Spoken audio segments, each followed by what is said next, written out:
Time now for sports on 104.7 The Cave. Here's Ned Reynolds. Mike, the intern, Ned Reynolds in the studio. Almost a Friday. Not yet, though. Is there any hint as yet when the judge in California is going to make her decision on what we're going to do in this payment situation in college sports? Not specific date, but it has to happen here pretty shortly. The NCAA was given 2 weeks to present a revised plan to the judge, the Honorable Claudia Wilkins, who's a very experienced judge.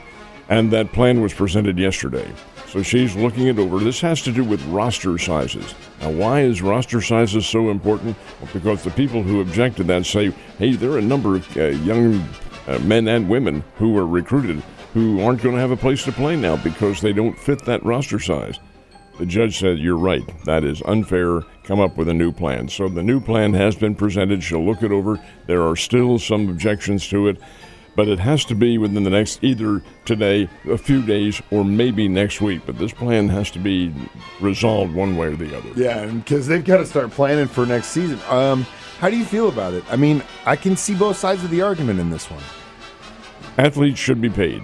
I do agree with that. But I don't agree with this Wild West formula that they have now, the $2.8 billion that goes back to 2014. This will involve athletes who... when the lawsuits were first filed, who played and didn't get any money for their nil. It's a very expensive proposition, but my problem is there's no regulation to it. There has to be some kind of a formula in which to say, no, Mike Holmes, you're making way too much. There are people who are getting $2 and $3 million from individuals for playing college sports. The hell kind of amateurism is this? Well, it isn't. It's a minor league pro, either football or basketball or whatever the case may be. That's exactly what it is. It's infiltrated and it's flipped it because in certain situations there's a lack of that, especially in football. I mean, yeah, you can play Canada League, European football, whatever, but they treat college as the minors. The quarterback at Texas, Quinn Ewers, who's a really good quarterback, fell all the way to 7th place as he hit the 7th rounder. There was no disruption, no controversy about that. There was about Shedeur Sanders, who's nowhere near as good as Quinn Ewers. Anyway, Ewers said, I'm going to go pro, but the fact of the matter is I could make more money in college than if I were in pro. I just want to get my feet in the National Football League before laws do happen. He could have made as much as $6 million at Texas. And the rules say that when you're a rookie in the NFL, you can only make so much. Yeah, that's all they're going to pay you. But that's why that's absurd. That can't happen. That's going to change things. That's true. It's going to. Whether we like it or not, it's going to change things. Speaking of money, if that's going to be the common theme of our conversation right now, you think the Live Tour kind of forced the Pro Tour to say, you know what, we might need to increase these purses up a little bit? Well, they have, and they've done it to not all of them, but to a number of tournaments around, including this week. So this is interesting because the PGA National Tournament is next weekend. And usually the big-name pros, well, they take the week off prior to that to get their game in tow and so forth and so on. Not in this case. The Truist Financial Group foots the bill for this tournament. And the tournament, which begins today at the Philadelphia Cricket Club, which is not in the city but is in Flowertown, it's a suburb, is a $20 million purse. That means the winner gets over $4 million. So here they come. And all the big names, Scheffler and McIlroy and all these big-name individuals are there in this tournament.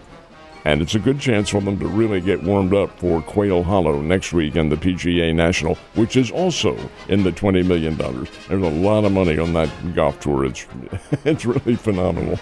As far as the pro basketball tournament, what are the scores there?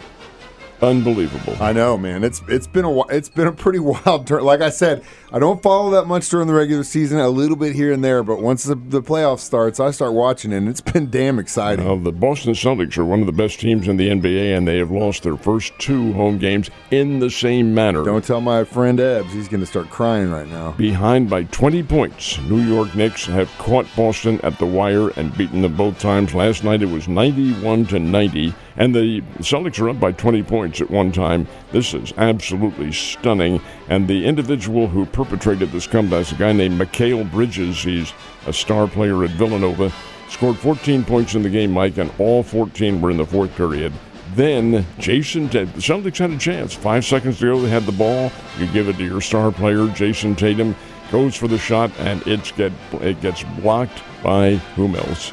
Mikal Bridges. So the New York Knicks win 91-90, and now they take a 2-0 lead home to Madison Square Garden. I think the Celtics come back, but who knows? The other one, the Denver Nuggets and the Oklahoma City Thunder. Oklahoma City is a very good basketball team, but they lost to Denver in their first game. Well, they took a look at the scoreboard and said, that ain't happening to us, gang. Came out, and Oklahoma City scored an NBA record 87 points in the first half. In the first half, 87 points. And the Nuggets just shrugged their shoulders and say, we ain't in this one. And it was Oklahoma City winning 149-106. So that series is tied at a game apiece, and it moves to Denver this weekend. Stanley Cup, Toronto Maple Leafs beat Florida 4-3, and the Winnipeg Jets, the team that ousted the St. Louis Blues, lose their first game, and they lost it at home to the Dallas Stars 3-2. My goodness.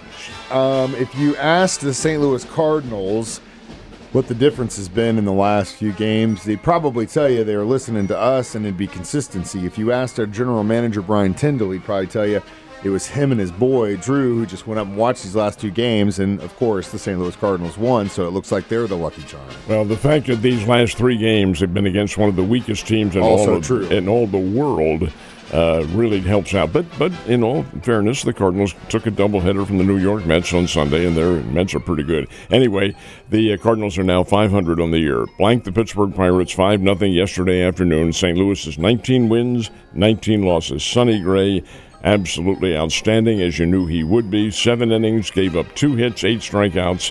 It was an interesting little storyline right before the game. The lineups are presented, and Nolan Arenado is scratched out.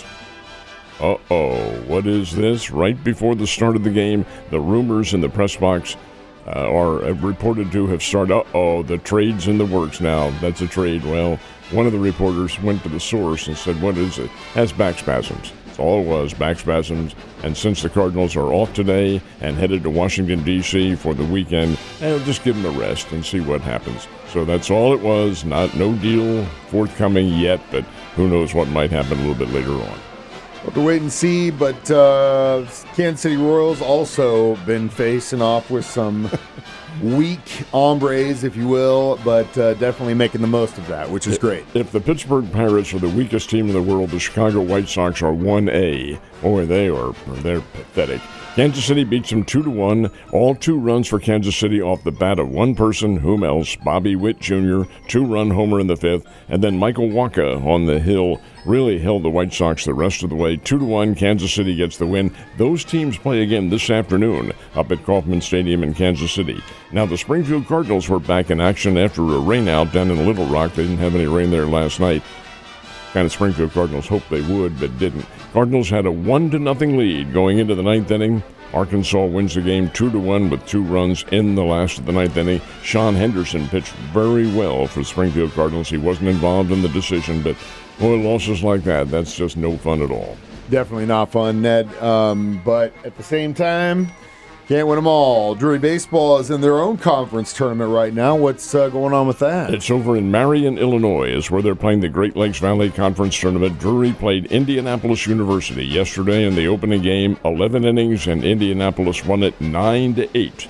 But this is a double elimination tournament. That means the Drury teams and their other loser in the second game are still alive, and they will play each other at 12:30 this afternoon. Each other is Missouri S&T. So it's Drury versus S&T from Rolla, and that will be at 12:30. The loser of that one, sayonara. Ned, sayonara. See you later.